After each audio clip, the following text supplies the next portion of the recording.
worst thing I ever done. I mixed this pot of fake puke at home, and then I went to the theater and I snuck it in my jacket, and I climbed to the top of the balcony, and then I dumped it over the side, all over the audience, and this is horrible.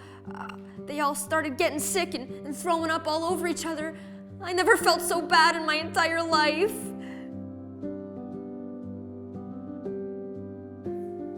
The worst thing I ever did.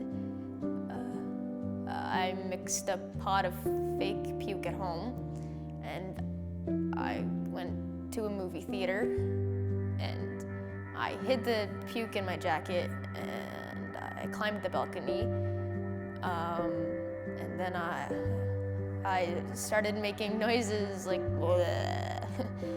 And then I dumped the whole thing on the audience.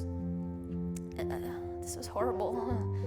And then everybody else started getting sick and throwing up everywhere. I never felt so bad in my entire life.